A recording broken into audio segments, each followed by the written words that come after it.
ჩვენს კოლეგებს, მივესალმები დამსწრე საზოგადოებას, ადამიანებს, რომლებიც უსმენენ და უყურებენ დღევანდელ ჩვენი კომიტეტის სხდომას.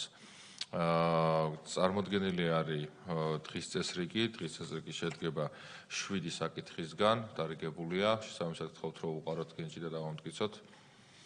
დიდი მადლობა.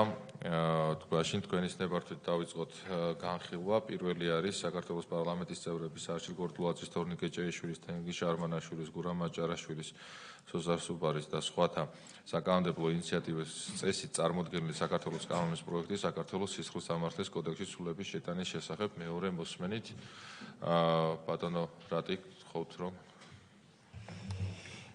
მოგესალმებით ბატონო არჩილ, მივესალმები ჩვენს კოლეგებს, დამსწრე საზოგადოებას, მზად ვარ მეორე მოსმენის წესით წარმოგიდგინოთ აღნიშნული ინიციატივა. დიდი მადლობა. მაშინ მუხლი პირველი ხომ არ ყოფილა ცვლილება? ცვლილების გარეშე გვაქვს. მუხლი მეორე. ასევე გთხოვთ დატოვოთ აღნიშნული რედაქციით. კი ბატონო, კოლეგებო, ხომ არ არის შენიშვნები, მოსაზრებები, აპარატს არ აქვს ასეთი. მადლობთ ბატონო რატი. მნიშვნელოვანი პროექტია სამშობლოს ღალატის მუხლის აღდგენას ეხება, მოიხსენება საზოგადოებას და მნიშვნელოვანია, რომ იმ დანაშაულებისთვის, რომელიც გათვალისწინებული არის კანონით, თუ ამ დანაშაულებს ჩაიდენს საქართველოს მოქალაქე, იყოს განსხვავება მოქალაქესა და არამოქალაქეს შორის, რომ საქართველოს მოქალაქე დიახ მიჩნეული იქნება სამშობლოს მოქალაქედ და მადლობა ამ ინიციატივისთვის. კარგით, შემდეგი საკითხი დღის წესრიგით გათვალისწინებული, ეს არის პარლამენტის წევრების არჩილ გორდულაძის, თორნიკე ჭეიშვილის, თენგიზ არმანაშვილის, გურამ მაჭარაშვილის და სხვათა მიერ წარმოდგენილი საქართველოს კანონის პროექტი კორუფციის წინააღმდეგ ბრძოლის შესახებ საქართველოს კანონის ცვლილების შეტანის თაობაზე საკანონმდებლო ცვლილების პაკეტში შემავალ სხვა პროექტებთან ერთად. გთხოვთ ბატონო თორნიკე. გმადლობთ ბატონო თავმჯდომარე, მოგესალმებით კოლეგებო, მივესალმები აპარატს დამსწრე საზოგადოებას, მათ ვინც პირდაპირ ტელეეთერის საშუალებით გვადევნებს თვალყურს. მე თავდაპირველად შეგახსენებთ, რომ აღნიშნული საკანონმდებლო ცვლილების მიზანი გახლავთ ის, რომ კიდევ უფრო მაღალ დონეზე იქნეს საჯარო სამსახურში ინტერესთა კონფლიქტის საკითხი მოწესრიგებული და იმავდროულად ჩვენ გამოვრიცხოთ შესაძლო გარე ჩარევები, რაც შეიძლება მომდინარეობდეს სხვადასხვა აქტორებისაგან ჩვენს საჯარო სამსახურში. მეორე მოსმენის წესით წარმოგიდგენთ, შესაბამისად მზად ვარ, რომ მუხლობრივად მივყვეთ წარმოდგენილ რედაქციას. მადლობა ბატონო თორნიკე, მაშინ გავყვეთ მუხლობრივად. პირველი არის კორუფციის წინააღმდეგ ბრძოლის შესახებ საქართველოს კანონში ცვლილების შეტანის თაობაზე საქართველოს კანონის პროექტი. მუხლი პირველი, პუნქტი პირველი თუ არის ცვლილება? კი ბატონო, მე უპირველესად განმარტავ იმას, რომ უკვე კოლეგებისთვის დარიგებულ რედაქციაში შესაბამისი ცვლილებები არის ასახული, თუმცა გარკვეულ ესეთ მნიშვნელოვან ცვლილებებზე დამატებით გავაკეთებ განმარტებებს. ამ შემთხვევაში პირველი მუხლის პირველი პუნქტი, ასე ვთქვათ, ახლად შემოვიდა პირველი მოსმენის შემდგომ. აქ არის ლაპარაკი დაზუსტებაზე, იმის თაობაზე, თუ რა მიიჩნევა სარგებლად, იმისათვის რომ ამ ცნებას ამ ტერმინს არ ქონოდა ძალიან ფართო მნიშვნელობა. აქ არის შესაბამისი დაზუსტება შემოტანილი, თქვენის ნებართვით ამოვიკითხავ, ესე იგი ამ კანონის მიზნებისთვის სარგებლის მიღება არ მიიჩნევა ამ კანონის მეხუთე პრიმა მუხლის ბ-ვ ქვეპუნქტით გათვალისწინებული შემთხვევები საქართველოს სახელმწიფოს მიერ გადაცემული გრანტი, სტიპენდია, ჯილდო, პრემია ან პირის მიერ საკუთრების განკარგვის შედეგად მიღებული სარგებელი. თავისუფლად მეხუთე პრიმა მუხლში ლაპარაკი არის მაგალითად დიპლომატიურ საჩუქარზე 300 ლარამდე ღირებულებით, სიმბოლურ საჩუქარზე თუ სუვენირზე, ასევე 300 ლარამდე ღირებულებით, ახლო ნათესავისგან მიღებულ საჩუქარზე, ნაბეჭდ გამოცემაზე, ასე ვთქვათ, საკითხებზე, რომელიც თავისთავად არ საჭიროებს ნებართვის მიღებას, როდესაც ის გადაეცემა საჯარო მოსამსახურეს. ბატონო, შესაბამისად უკვე მუხლი პუნქტი მეორეში ხომ არ ყოფილა რაიმე ცვლილება? რაც შეეხება მეორე პუნქტს, აქაც გვაქვს გარკვეული დაზუსტებები რედაქციაში. პირველ ყოვლისა აქ მნიშვნელოვანია, რომ როდესაც ლაპარაკი არის საჯარო მოსამსახურესათვის თანხმობის გაცემაზე, აქ ზუსტდება რა ვადით ხდება ამ თანხმობის გაცემა, აქ არის ლაპარაკი არა უმეტეს 1 წლიან ვადაზე, კონკრეტული საქმიანობის, ასე ვთქვათ, შესაბამისად და ასევე აქ ლაპარაკია იმაზე, რომ შესაბამისი მიმართვის შემდეგ საჯარო მოსამსახურე თანხმობას მიიღებს არა უმეტეს 10 დღის ვადაში. ანუ პრაქტიკულად შემოდის ეს, ასე ვთქვათ, პროცედურა და აქვე არის კიდევ ერთი დაზუსტება, რომელიც შეეხება უმაღლესი განათლების შესახებ კანონით გათვალისწინებულ აკადემიური თანამდებობის დაკავების შემთხვევას, მაგ უკვე თავისთავად თვითონ ამ საქმიანობის ბუნებიდან გამომდინარე ეს თანხმობა იქნება შესაბამისი აკადემიური თანამდებობისთვის გათვალისწინებული ვადით ერთჯერადად გაცემული. ეს პროცედურული ნიუანსები არის დაზუსტებული. აქვე რაც შეეხება მეორე პუნქტის ბექვე პუნქტს, აქ მოგახსენებთ, რომ უკვე ლაპარაკი არის საჯარო სამსახურში, მათ შორის საჯარო სამართლის იურიდიულ პირებში, შრომით ხელშეკრულებით დასაქმებულ პირებზე, აქ მოხდა, ასე ვთქვათ, ერთმანეთისგან გამიჯვნა ტექნიკურად ანაზღაურებადი სამუშაოს შემთხვევისა, სხვა სარგებლის მიღების შემთხვევისა შესაბამისი პირის მიერ და ზუსტად იმავე პრინციპით ჩამოყალიბდა რედაქცია, რაც ზოგადად რა სტანდარტიც არის საჯარო მოსამსახურისათვის გათვალისწინებული წეგანმსაუბრობდი ვადებზე, წეგანმსაუბრობდი შესაბამის, ასე ვთქვათ, თანხმობის გაცემის სამართლებრივ რეჟიმზე, ზუსტად იგივე არის გადმოტანილი, თუ არ იკითხები ამ ნიუანსებზე, რა თქმა უნდა, მზადვარ რომ უპასუხო. ასეთი არის, მადლობა დამთავრდა. და შესაბამისად, საჭირო გახდა ცალკე კიდევ ასე იგი მეორე პუნქტი რაც იყო ის მესამე პუნქტად გარდაიქმნა, აქაც რედაქციული დაზუსტებები არის გაკეთებული.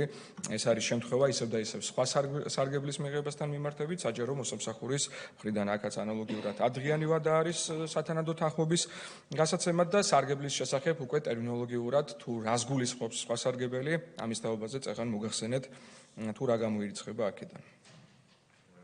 კი ბატონო, მადლობა. მუხლი 2 და მუხლი 3-ს ერთად რომ წარმოვიდგინოთ. დიახ, რაც შეეხება მეორე მუხლს, მეორე მუხლში წინა რედაქციით იყო შემოთავაზებული ამოქმედების ვადები. ამ შემთხვევაში მეორე მუხლში გაიწერა გარდამავალი რეჟიმი იმ შემთხვევებთან მიმართებით, როდესაც ჩვენ საქმე გვაქვს მოქმედ მაგალითად აკადემიურ თანამდებობის პირთან, მოქმედ შესაბამის მოწვეულ პერსონალთან უმაღლეს საგანმანათლებლო დაწესებულებებში. აქ არის ლაპარაკი იმაზე პრინციპად რომ ასე ვთქვათ შემოგთავაზოთ ეს საკითხი რომ თუ კი ადამიანი შესაბამის საჯარო მოსამსახურე თუ საჯარო სამსახურში ან სიფში შრომით ხელშეკრულებით დასაქმებული პირი ამ კანონის ამოქმედების მომენტისთვის ახორციელებს პედაგოგიურ აკადემიურ სამეცნიერო საქმიანობას არის მაგალითად აკადემიური თანამდებობის პირი ან არის მოწვეული ლექტორი შესაბამის უმაღლეს საგანმანათლებლო დაწესებულებაში ის დამატებით თანხმობას არ საჭიროებს იქამდე ვიდრე სათანადო ხელშეკრულებით არის მისი უფლებამოსილების ვადა განსაზღვრული. ანუ ეს არ გავრცელდება მიმდინარე შემთხვევებზე, თუნდაც ეს იყოს დაუშვათ შემთხვევა, როდესაც შეიძლება ვინმე არის ტრენერად დაქირავებული და ასე შემდეგ ეს წესრიგდება მეორე მუხლით. რაც შეეხება მესამე მუხლს, აქ სიახლე არ გვაქვს იმის გათვალისწინებით, რომ კანონი ამოქმედდება გამოქვეყნებისთანავე. კი ბატონო, შეკითხვების შენიშვნები არ არის. შემდეგი კანონპროექტი საქართველოს ორგანული კანონის პროექტი საერთო სამართლოების შესახებ საქართველოს ორგანული კანონის შეტანის თაობაზე. მუხლი პირველი. კი ბატონო, აქ მხოლოდ რედაქციულად დაზუსტდა მითითებითი ჩანაწერი გაჩნდა სარგებელთან მიმართებით, რომ რეფერენსირება მოხდეს, ესე იგი, სარგებლის ცნებაზე, რაც კორუფციის წინააღმდეგ ბრძოლის შესახებ კანონით იქნება გათვალისწინებული, რაც წეგან ამოვიკითხე. სხვა ცვლილება პირველ მუხლთან მიმართებით არ გვაქვს, ისევე როგორც მეორე მუხლთან მიმართებით.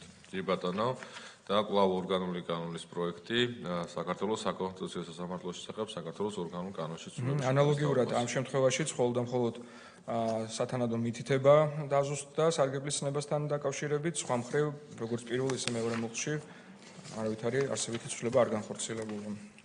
კი ბატონო, კოლეგებო, აპარატის განსრულებასაც ვთქვი, ხომ არ არის რამის შენიშვნა, მოსაზრება, ასეთი არ არის. დიდი მადლობა, ბატონო თორნიკევ.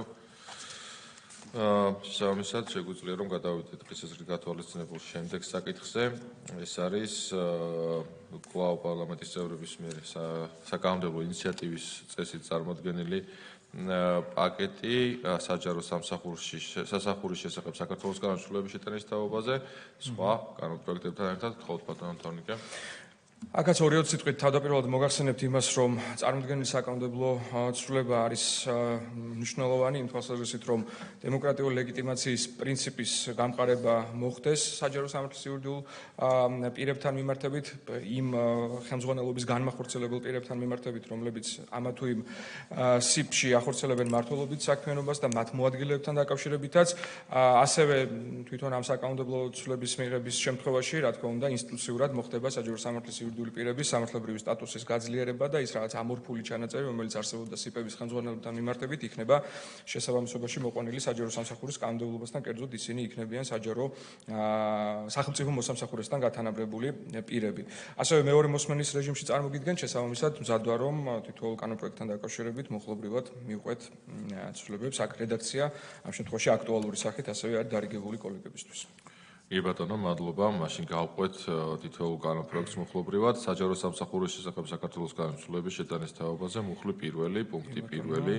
პირველი მუხლის პირველ პუნქტში არის მხოლოდ და მხოლოდ რედაქციული დაზუსტება შემოთავაზებული. აქ ზოგადად იყო ლაპარაკი უმაღლეს უბრალოდ აქ იყო საუბარი საგანმანათლებლო დაზუსტებებზე და აქ კონკრეტდება ის, რომ აქ არის ესე იგი რედაქციაში ლაპარაკი გამონაკლისებში ის შემთხვევა, როდესაც საქმე გვაქვს ზოგად საგანმანათლებლო დაწესებულებაზე, სკოლაზე, როცა საქმე გვაქვს პროფესიულ საგანმანათლებლო დაწესებულებაზე, ან კოლეჯზე, ან უმაღლეს საგანმანათლებლო დაწესებულების შემთხვევაზე. სხვა მხრივ საგანმანათლებლო დაწესებულება, ასე ვთქვათ, მთლიანად არის მოცული, მაგრამ შეიძლება იყოს საჯარო სამართლის იურიდიული პირი, რომელიც ზოგადად ასევე საგანმანათლებლო მიზნებით საქმიანობს, რაც ამ გამონაკლისიდან არ გამოვა. სხვა მხრივ აქ ცვლილება არ არის შემოთავაზებული, ისევე როგორც მეორე, მესამე, მეოთხე და მეხუთე პუნქტებში პირველი მუხლისა. კი ბატონო, მეორე მუხლი ასევე უცვლელი სახით გახლავთ შემოთავაზებული. კი ბატონო. შემდეგი კანონპროექტი საჯარო სამართლის იურიდიული პირის შესახებ საქართველოს კანონმდებლობის შეტანის თაობაზე მუხლი პირველი. ესე იგი, აქაც პირველ მუხლში, ესე იგი, აქვე პუნქტი არის ახალი იმ თვალსაზრისით, რომ რედაქციულად დაზუსტდა, როგორც ამოვიკითხე, საჯარო სამსახურის შესახებ კანონში ის საგანმანათლებლო დაწესებულებები, რომელიც წარმოადგენენ, ასე ვთქვათ, საგამონაკლისო შემთხვევას, სხვა მნიშვნელოვანი ცვლილება ამ შემთხვევაში რედაქციას არ განუცდია, ისევე როგორც ესე იგი, შესაბამისად რომ მივყვეთ პირველი პუნქტის ბ-ქვე პუნქტს, მეორე პუნქტს თავისი A და B ქვეპუნქტებით, აქ არ გვაქვს სხვა არსებითი ცვლილებები და G ქვეპუნქტი ასევე არის შემოთავაზებული. კი ბატონო, შემდეგ კანონპროექტი. მეორე მუხლშიც ცვლილება არ გვაქვს. შემდეგ კანონი განათლების ხარისხის განვითარების შესახებ საქართველოს კანონში ცვლილების შეტანის თაობაზე მუხლი პირველი. ცვლილების გარეშე გახავთ, ისე როგორც მეორე მუხლი ცვლილების გარეშე. საჯარო სამართლის იურიდიული პირის ციფრული მმართველობის სააგენტოს შესახებ მუხლი პირველი. ცვლილების გარეშე არის. მუხლი მეორე. აგრეთვე ცვლილების გარეშე. შემდეგი არის პროფესიული თეატრების შესახებ საქართველოს კანონში ცვლილების შეტანის თაობაზე. კი ბატონო, ამაზე თავდაპირველად მოგახსენებთ, რომ როგორც პირველი მოსმენის რეჟიმში კომიტეტზე პლენარულ სხდომაზე გამოითქვა მოსაზრებები, რომ საჭირო იყო კიდევ დამატებითი კონსულტაციების გამართვა შესაბამის სფეროს წარმომადგენლებთან, თეატრალური საზოგადოების წარმომადგენლებთან. ეს კონსულტაციები შედგა და სათანადო დამაზუსტებელი ჩანაწერები გაჩნდა კანონპროექტში. აქ მთავარი საკითხი, რაც არის, შეეხება იმას, რომ ესე იგი დირექტორს შეიძლება სამხატვრო ხელმძღვანელის უფლებამოსილებების შეთავსება, ამ სტატუსის შეთავსება იმ შემთხვევაში, თუ მას ექნება სათანადო უმაღლესი განათლება სახელოვნებო მიმართულებით. ეს ერთი და ჩვენ საუბრობდით იმაზე, იმთავითვე რომ გარკვეულწილად შეიძლება ქონოდა საქმე ფუნქციების დუბლირებასთან, ერთი მხრივ სამხატვრო ხელმძღვანელს და მეორე მხრივ დირექტორს შორის, რაც არსებული რედაქციის გარკვეულწილად ხარვეზე არის და თავისთავად ეს შეთავსების შესაძლებლობა ამ ხარვეს ადეკვატურად პასუხობს და გამოასწორებს. მეორე, ასევე ცოტა წინ გაუსწრებ ამ შემთხვევაში თვითონ რედაქციას და გარდამავალი დებულებებიდან გამომდინარე, ჩვენ ვაჩენთ შესაძლებლობას იმისა, რომ დღეს არსებული მდგომარეობით ის პირები, რომლებიც არიან სამხატვრო ხელმძღვანელები, ისინი გახდნენ, გადაინიშნონ, ასე ვთქვათ, სათანადო ბუნებრივია ნების და თანხმობის შემთხვევაში თეატრების დირექტორებად, რაც ნიშნავს იმას, რომ ავტომატურად თუ კი თეატრის დირექტორი, როგორც უკვე განმარტე, მოისურვებს სამხატვრო ხელმძღვანელის ფუნქციების შესრულებას, მას ამის შესაძლებლობას წარმოდგენილი კანონპროექტი სთავაზობს. ასევე აქვე განმარტავ იმ შემთხვევას, თუ კი თეატრის დირექტორი დაუშვათ არ ფლობს სათანადო სახელოვნებო უმაღლეს განათლებას, რა ხდება ასეთ დროს. მას აქვს ამ შემთხვევაში სამი ალტერნატივა. პირველი ალტერნატივა ეს არის, რომ მან მოიწვიოს ცალკე სამხატვრო ხელმძღვანელი, მეორე ალტერნატივა ეს არის, რომ მთავარ რეჟისორთან ერთად ითანამშრომლოს და მესამე ეს არის სარეჟისორო კოლეგია. ანუ ამ სამი ალტერნატივიდან ერთ-ერთის არჩევის შემთხვევაში, რა თქმა უნდა, დირექტორი სათანადო კვალიფიკაციის სუბიექტებთან ერთად შესაბამის პროფესიონალებთან ერთად წარმართავს თეატრის სადადგმო სარეპერტუარო პოლიტიკას და შესაბამის შემოქმედებით მიმართულებას გაუძღვება. თუმცა რასაკვირველია, დირექტორი ზოგადად პასუხისმგებელი იქნება როგორც შემოქმედებით მიმართულებაზე, ისე ადმინისტრაციულ, ფინანსურ თუ ნებისმიერ სხვა მიმართულებაზე, რაც შეიძლება უკავშირდებოდეს პროფესიული თეატრის საქმიანობას. ახლა კი თუნდაც მუხლობრივად, როგორც არის დადგენილი სტანდარტი, მივყვეთ შესაბამის მუხლებსა და პუნქტებს. მადლობა დანტონიკე, დეტალური განმარტებისთვის და მოდით მაშინ განვიხილოთ პუნქტობრივად. მუხლი პირველი, პუნქტი პირველი, მესამეულებასაც დიახ. აქ მხოლოდ რედაქციული დაზუსტებები არის შემოთავაზებული, მაგალითად, ქვეპუნქტით, ასე ვთქვათ, შემოდის დაზუსტება თეატრის შემოქმედებით კოლექტივთან მიმართებით. პრაქტიკულად აქამდე არსებული რეგულაციის მიხედვით თეატრის დასი და შემოქმედებითი კოლექტივი იყო ერთმანეთის სინონიმები. იმისათვის, რომ ეს რაღაცა დუბლირება იქნეს თავიდან ნაცვლებული, შემოქმედებითი კოლექტივის ცნება უფრო ფართოდ განისაზღვრება და იწერება, რომ ის გულისხმობს როგორც თეატრის დასს, ისე შემოქმედებითი საქმიანობის განმახორციელებელ სხვა პირებს, რაც თავისთავად შემდგომ უკვე პრაქტიკული თვალსაზრისით გვიმარტივებს მუშაობას კანონის ტექსტთან მიმართებით მომდევნო მუხლებში. სხვა მხრივ აქ, ესე იგი, პირველი მუხლის პირველ პუნქტთან მიმართებით არ არის, ასე ვთქვათ, შესაბამისი გარდარედაქციული დაზუსტებებისა ცვლილებები, აქ მხოლოდ პუნქტი 2. რაც შეეხება მეორე პუნქტს, აქაც მხოლოდ რედაქციული დაზუსტება არის სახელწოდების დონეზე. აქ ლაპარაკი არის აფხაზეთისა და აჭარის ავტონომურ რესპუბლიკებში პროფესიულ სახელმწიფო თეატრებზე, თუ ვინ ამტკიცებს მათ დებულებას და მოგეხსენებათ, აჭარის ავტონომური რესპუბლიკის შემთხვევაში მოხდა სამინისტროთა გაყოფა და სამინისტროთა სახელწოდების შესაბამისად ხდება რედაქციის დაზუსტება, ისე როგორც არის პრაქტიკაში. მესამე პუნქტში, როგორც უკვე პრინციპში მე ამაზე ვისაუბრე, ესე იგი, არის ლაპარაკი სამხატვრო ხელმძღვანელის, მთავარი რეჟისორის ან სარეჟისორო კოლეგიის საკითხზე და მათ უფლებამოსილებაზე, რომ თეატრის დირექტორთან ერთად შესაბამისი სადადგმო სარეპერტუარო პოლიტიკა განსაზღვრონ თეატრის. დიახ, ბატონო.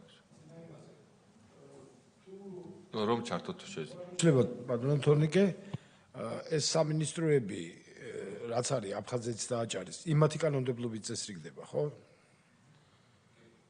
ანუ ისინი აქ რომ ჩაუწერთ, უკვე ჩვენი კანონმდებლობით იქნება ეს დასახელებები? ბატონო? ხო, მოქმედი რედაქცია, ანუ არა, მაგას წერია. ანუ თქვათ, იქ ეხლა ცვლილება რომ მოვუდეთ, აქაც შესაძლებელი გაგვხდება ჩვენ? იმისათვის რომ წინააღმდეგობრივი არ იყოს, დიახ, ავტონომიური რესპუბლიკის კანონი, ანუ და წესით საერთოდ საქართველოს კანონით, რა თქმა უნდა, ჯობს რომ დაიწყოს ცვლილება, მაგრამ ნუ ამ შემთხვევაში ხო რა, რაღაც იმას ვამბობ, თუ იმათი უფლებამოსილება არ მახსოვს ახლა ზუსტად და არ მინდა რომ შეცდომაში შევიყვანოთ ერთმანეთი. ეს რა ერქმევა, ვთქვათ, აჭარაში კულტურისა და განათლების კულტურის იმათი კანონმდებლობის დიახ, ავტონომიური რესპუბლიკის არა. ხო, აი ხლა ნახე აი ესე თუ იქნება მოხსენებული რომ იქ რომ მოუნდეთ ამის ცვლილება აქ წინააღმდეგობას აწყდებიან და ჩვენ გვექნება შესაძლებელი აქ. რა ვიცი, აბა. ხო, ნუ ფაქტია რომ ახლა ჩვენ შესაბამისობაში მოყვავს იმ პრაქტიკასთან, რომელიც განვითარდა შესაბამის ავტონომიურ რესპუბლიკაში. ეს კითხვა გიჩება და რა ვიცი, შესაბამისი სამინისტროც არ გამოვა, ხო? არა. ცოტა განოში შესაბამისი ჩავწეროთ. ანუ ხო, მაგაშია საქმე რომ ჩვენ სათაურებს დასახელებებს ვაწესრიგებთ, რაც ჩვენი მოსაწესრიგებელი არ არის ამ კანონით რა. თუმცა არსებობს არა პირდაპირ, მაგრამ გვიწევს დრო არსებულიდან აი ვიცი, შეიძლება სხვა გამოსავალი არ აქვს, მაგრამ ფაქტია.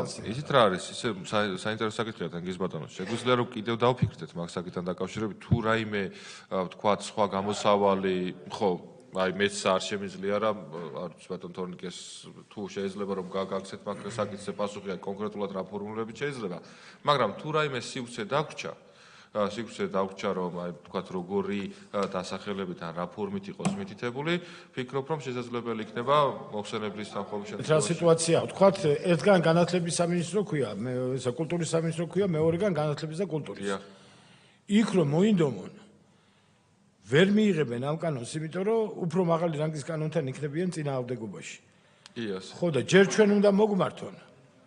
და ჩვენ რომ მივიღებთ, იქ ჯერ მიღებული არ იქნება. აი წარმოიდგინე რა. აი ამიტომ რაღაცა შეიძლება მოვიფიქროთ თუ ამის სამართლებრივი სივრცე გვექნება, რა თქმა უნდა, სანამ მეორე მოსმენაზე პლანურ სტომაზე შესაბამისი ტექსტი იქნება გაგზავნილი, მოდი ამ დათქმით შესაბამისად უკვე კომიტეტის წევრებთან შეთანხმებითაც. მაგრამ ეხლა რო გითხრათ რომ მე მაქვს წინადადება როგორ დავძლიოთ, ნამდვილად არ მაქვს, უბრალოდ ამას წავთ რომ ეს გადავლახოთ ეს კაზუსი, კი ბატონო, გადავლახოთ თუ არა და მაშინ მოგვიწევს რომ ამ მომენტისათვის ასეთი რეგულაციით მივიღოთ, ხოლო მომავალში, როცა იქნება ამის შესაძლებლობა, კიდევ დაუბრუნდეთ ამ საკითხს და ამ კონკრეტულ საკითხს გულისხმობთ.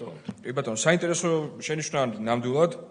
ანუ ჩვენ მეორე მოსმენისთვის პლენარულ სხდომაზე თუ მოვიფიქრეთ უნივერსალური ტერმინი, რომელიც თავიდან აგვაცილებს ამ გარკვეულწილად უხერხულობას, როცა თვითონ ავტონომურ რესპუბლიკაში იცვლება სამინისტრო სახელწოდება, შესაბამისი უფლებამოსილების გათვალისწინებით და არ იქნება საქართველოს კანონმდებლობის შეცვლა ყოველ კონკრეტულ შემთხვევაში საჭირო, რა თქმა უნდა, ეს მხოლოდ და მხოლოდ წაადგება საერთო ჯამში პროცესს. ნახოთ, ვიფიქროთ ამაზე. ბატონო არჩილ, აქვე ერთ დაზუსტებას გავაკეთებ, ესე იგი ჩვენ ვიყავით პირველი მუხლის ესე იგი მესამე პუნქტზე და აქ გექვე პუნქტში ეს კაფიო დაზუსტება კეთდება, რაზეც პრინციპში წეგან მე უკვე მოგახსენეთ, რომ დირექტორს ექნება უფლებამოსილება შეითავსოს სამხატვრო ხელმძღვანელის ესე იგი ფუნქციები, მისი სტატუსი, კიდევ ერთხელ თუ კი რა თქმა უნდა სათანადო უმაღლესი განათლება, ანუ უმაღლესი სახელოვნებო განათლება ექნება და ამ განათლების წენს დააკმაყოფილებს. სხვა მხრივ ამ პუნქტთან მიმართებით არ არის ისევე როგორც მეოთხე პუნქტთან მიმართებით არ არის ასე ვთქვათ არსებითი ცვლილებები, მხოლოდ რედაქციული დაზუსტებები არის წარმოდგენილი. კი ბატონო, შემდეგი არის მუხლი 2, აქ თუ გვაქვს მეორე მუხლში აქაც არსებითად არ არის ასე ვთქვათ სიახლე, თუმცა უნდა ვთქვათ რომ ემატება მესამე პუნქტი, რომელიც არის დღეს მოქმედი დირექტორებისთვის დამატებითი გარანტია, კერძოდ აქ ლაპარაკია იმაზე, რომ პროფესიულმა სახელმწიფო და პროფესიულმა მუნიციპალურმა თეატრებმა საშტატო ნუსხაში უნდა გაითვალისწინონ შესაბამისი ადმინისტრაციული თანამდებობა, რომელზეც მოხდება გადანიშვნა დღეს არსებული დირექტორების, ანუ იმ არგუმენტით, რომ შტატი არ არის, ასე ვთქვათ, ეს არ იქნება სათანადო საკანონმდებლო დავალების შეუსრულებლობის უпростоრად არგუმენტი, ასე რომ ეს დამატებით გარანტია ზუსტდება მოქმედ დირექტორებთან მიმართებით, რომ სათანადო ადმინისტრაციულ თანამდებობაზე მოხდეს მათი გადანიშვნა და შტატით იყოს ეს გათვალისწინებული. სხვა ცვლილებები აქ არ გვაქვს ისევე როგორც ამოქმედების მუხლთან მიმართებით. კი ბატონო, მაშინ შემდეგ განპროექტი პრინციპში რომელიც დავასრულეთ, ხო? საარჩევნო კოდექსი, ჩვენ გვაქვს ერთი დიახ. საარჩევნო კოდექსში. რაც შეეხება საქართველოს ორგანულ კანონში საქართველოს საარჩევნო კოდექსში ცვლილებას, როგორც პირველი ისე მეორე მუხლთან მიმართებით, აქ რედაქცია უცვლელი არის.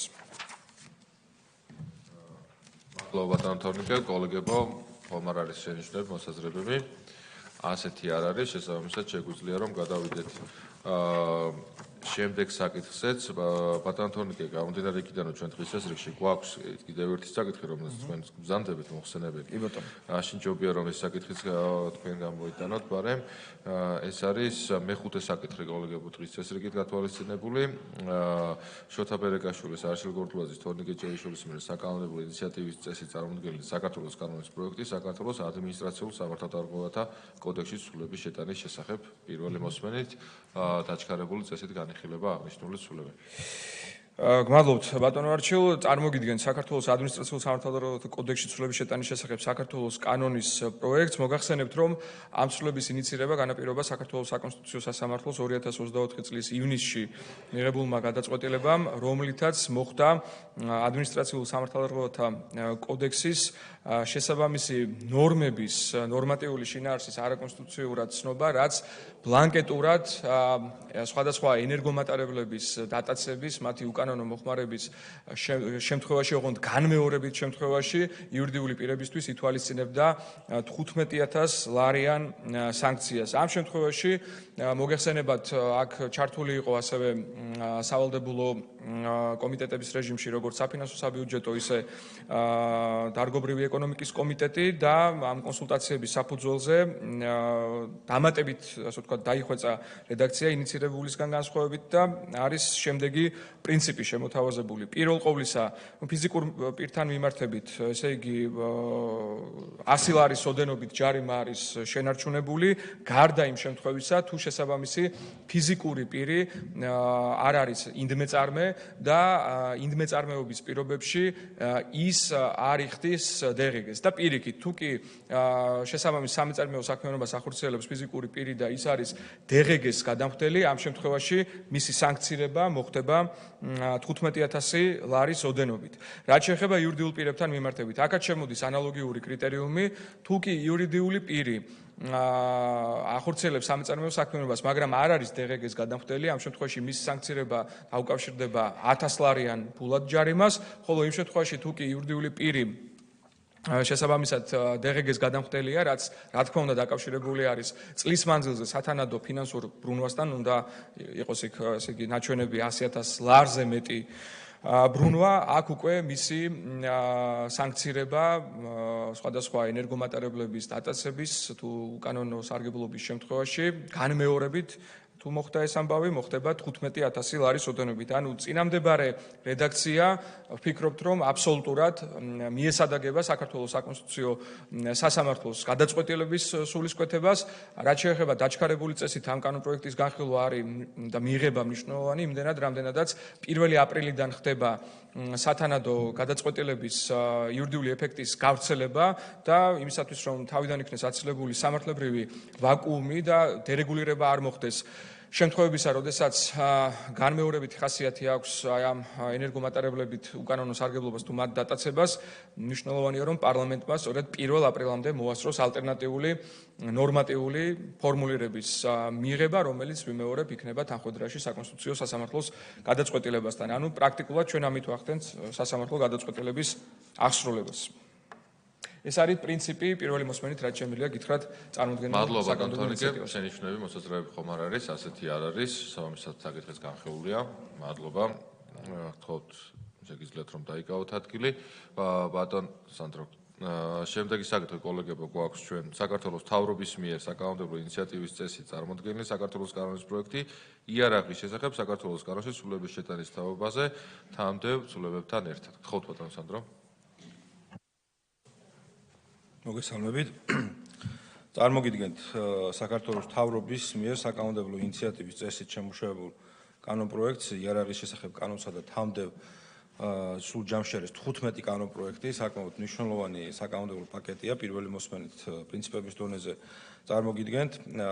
ძირითადი მიზანი ამ ცვლილების იყო ის, რომ დღეის მდგომარეობით შინაგან საქმეთა სამინისტროს მომსახურების სააგენტო არის ის ერთადერთი უწყება, რომელიც გასცემს იარაღზე ლიცენზიასთან ნებართვას, ასევე მართვის მოწვევებს და ერთ-ერთი მთავარი კრიტერიუმი, რომელიც ამ ასე ვთქვათ ნებართვის გაცემას წინ უძღვის, ეს არის შემოწმება ადამიანის ჯანმრთელობის მდგომარეობასთან დაკავშირებით. ანუ თუ კი ადამიანი აკმაყოფილებს ჯანმრთელობის მდგომარეობის კუთხით იმ მოთხოვნებს, რაც აძლევს საშუალებას მომსახურების სააგენტოს, რომ გასცეს ერთის მხრივ მართვის მოწვევა, მეორეს მხრივ იარაღის ნებართვა, ამ შემთხვევაში ადამიანის ჯანმრთელობის მდგომარეობა უნდა აკმაყოფილებდეს შესაბამის პირობებს.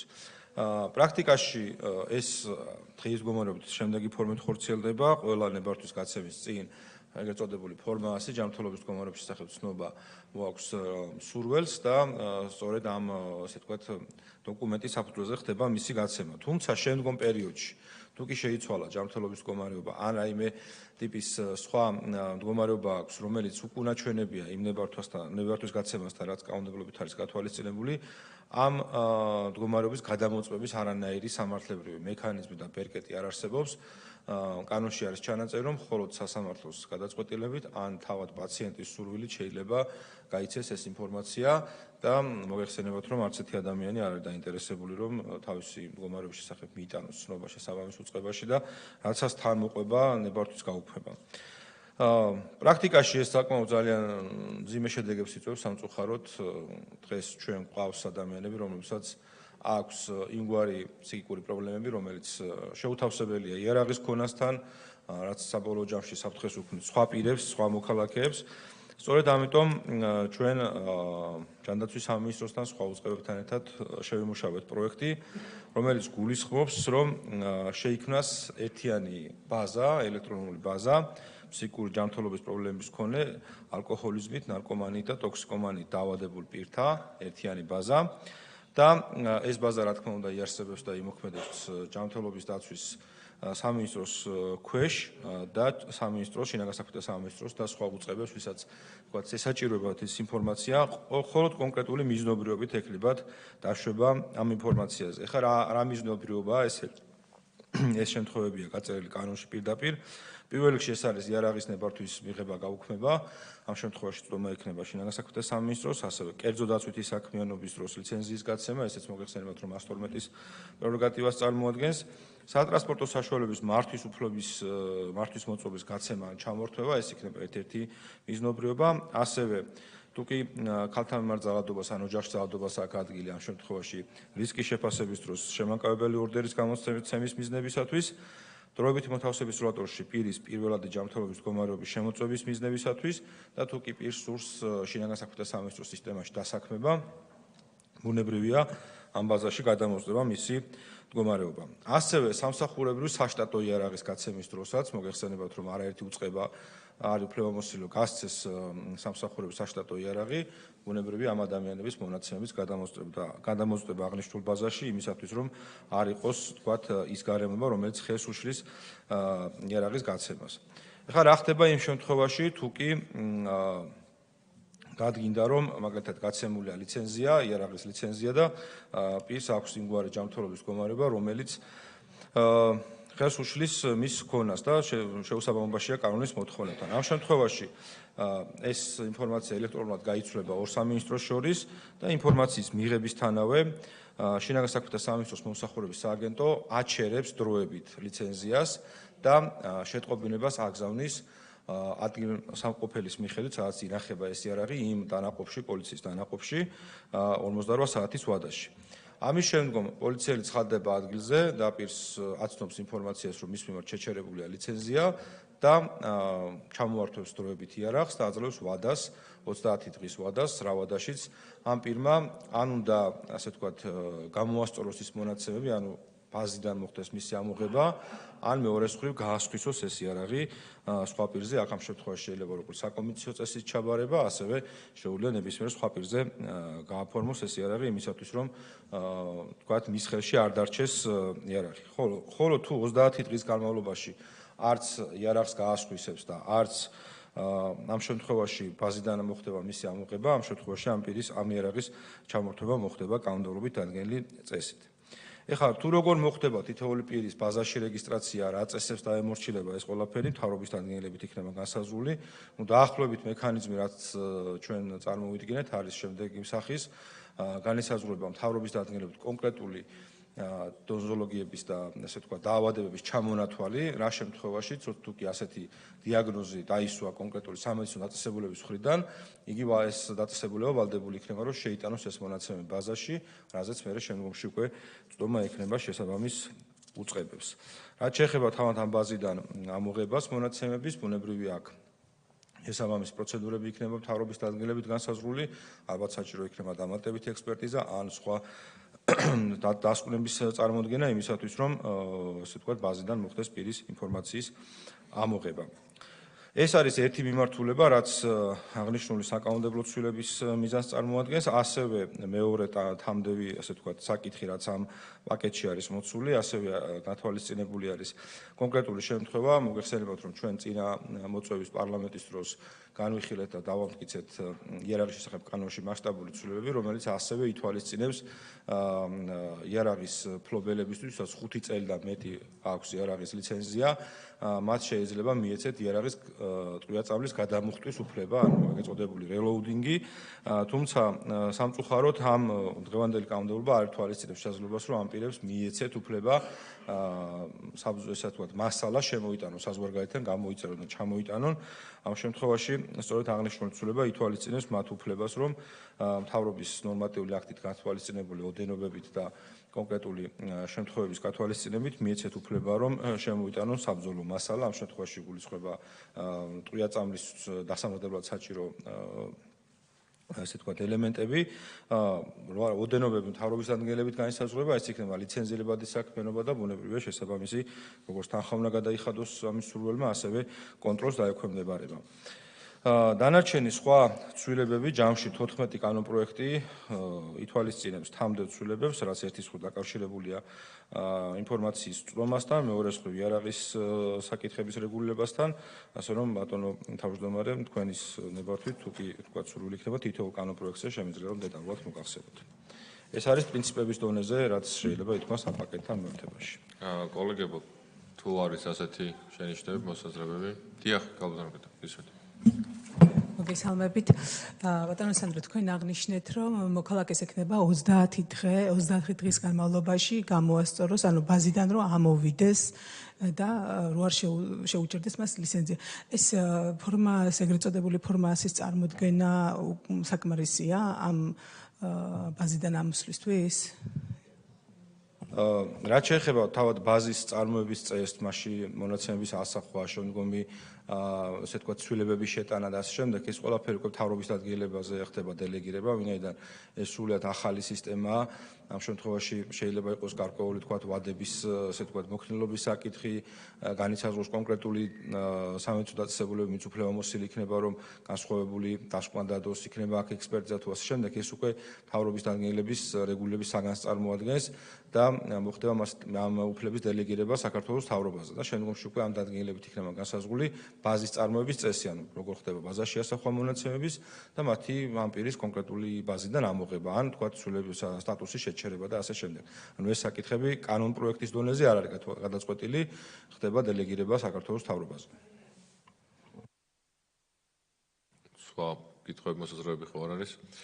მადლობთ ბატონო სანდრო, ერთი საკითხია, რომ ჩვენს აპარატსაც ქონდა თქვენთანაც ჩვენს ქონდა კომუნიკაცია, როგორც ყოველთვის სამუშაო პროცესში აქტიურად ვართ ხოლმე ჩართულები იმისათვის, რომ საბოლოო ჯამში დაიხვეწოს ხოლმე კანონპროექტები, რა თქმა უნდა, პრინციპების დონეზე მისაღებია წარმოდგენილი საკანონმდებლო ცვლილებები, ამავდროულად ჩვენ ვიტოვებთ შესაძლებლობას, რომ მეორე მოსმენის ფორმატში კვლავ განვაგრძოთ მუშაობა და კიდევ უკეთესად დავხვეწოთ ის სამართლებრივი სივრცე და ჩარჩო, რომელიც წარმოდგენილ პრინციპებს შეესაბამება, გამომდინარე იქიდან, რომ ახალი სისტემა სრულიად ახლებურად იქნება მოწესრიგებული საკითხები და როგორც ყოველთვის ამასთან დაკავშირებით კვლავ გვექნება სამუშაო, რისთვისაც მადლობას გიხდით აქტიური კომუნიკაციისთვისა და ჩართულობისათვის. მადლობა. სხვა შეკითხვებით მოსაზრებები ასეთი არ არის. მადლობთ წარმოდგენისთვის, გთხოვთ შეგიძლიათ დაიკავოთ. კიდე მადლობა ბატონო. გთხოვთ. შემდეგი საკითხი გახლავთ ფრაქცია ქართული ოცნების მიერ საკანონმდებლო ინიციატივის წესით წარმოდგენილი საქართველოს კანონის პროექტები უცხოური აგენტების რეგისტრაციის აქტი და საქართველოს სისხლის სამართლის კოდექსში სრულების შეტანის თაობაზე, რასაც თქვენის ნებართვით მე თვითონ წარმოგიდგენთ.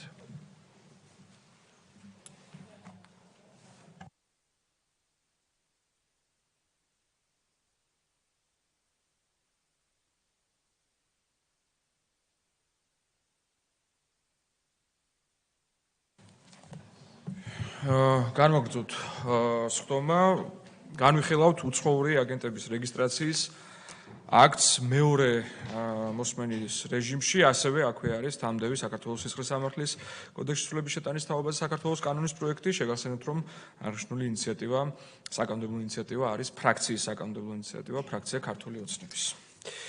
გთხოვთ ბატონო არჩეულ მომხსენებელი. მადლობა ბატონო თორნიკე. კოლეგებო, წარმოგიდგენთ მეორე მოსმენით განსახილულად უცხოური აგენტების რეგისტრაციის აქტის შესახებ საქართველოს კანონის პროექტს ახსნა ნაკლებად სჭირდება იმას თუ რაოდენ მნიშვნელოვანია რომ საქართველოში შემოდინებული თანხების ამ თანხების გამკარგავი პირებისა და საქმიანობაში და აქტივობებში თუ რა საქმიანობაში ინხარჯება ეს თანხები იყოს გამჭვირვალე და ამის შესახებ ინფორმაცია ჰქონდეს ყველას საქართველოს საზოგადოებას სრულად არ სჭირდება ერთი რამე უნდა ითქვას კიდევ რომ როდესაც ჩვენ ვიღებთ ამერიკული კანონის ზუსტ თარგმანს ვერავის ვერ ხედავთ ისევ და ისევ არც არავინ არ აღშფოთებული ადამიანები არ ჩარან არც ვინმე საუბრობს რომ ჩვენ ჩელიაბინსკში თუ კრასნოიარსკში ვიღვიძებთ ვისაც როგორც უნდა ისე ჩათვალოს ეს ყველაფერი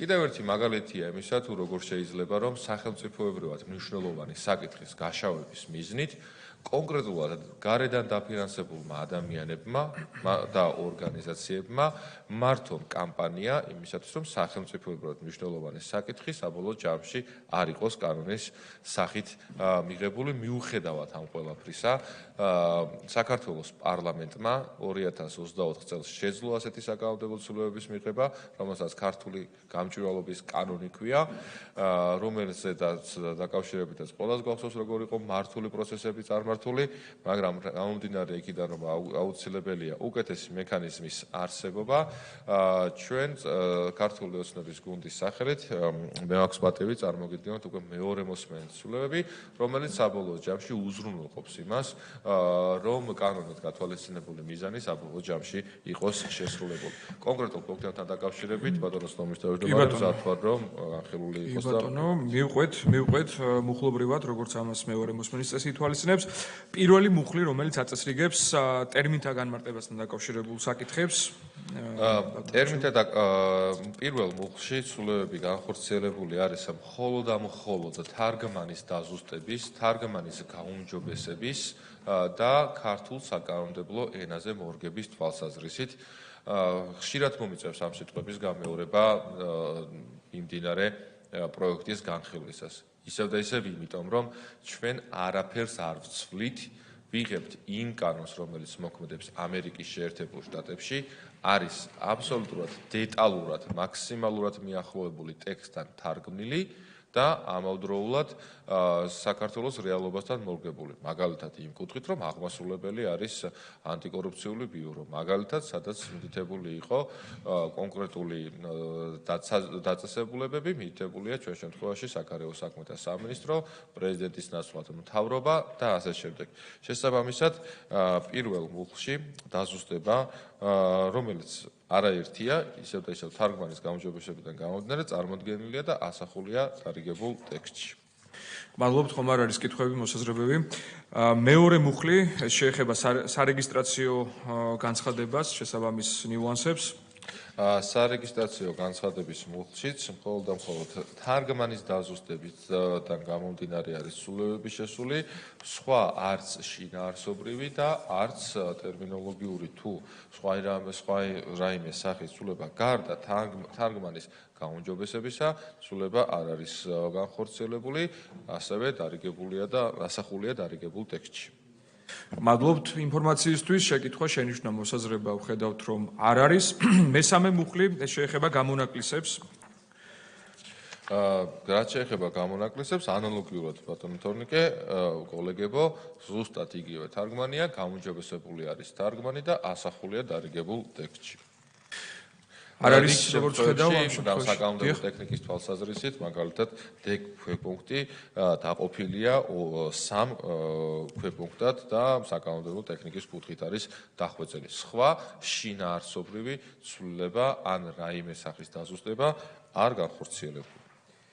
მადლობთ, არ არის ამ შემთხვევაში შეკითხვა შენიშვნა მოსაზრება. მეოთხე მუხლი, ეს არის პოლიტიკური პროპაგანდის დახარისხება კატეგორიზაცია, შესაბამისად სათაური მუხლის.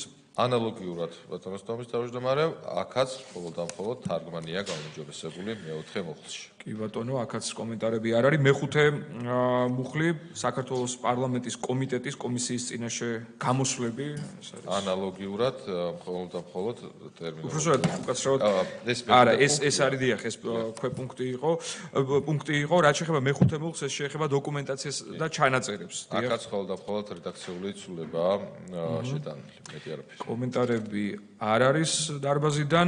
მეექვსე მუხლი, ეს შეეხება ოფიციალური ჩანაწერების საჯარო მონიტორინგს, ჩანაწერებს და ინფორმაციის გადაცემას.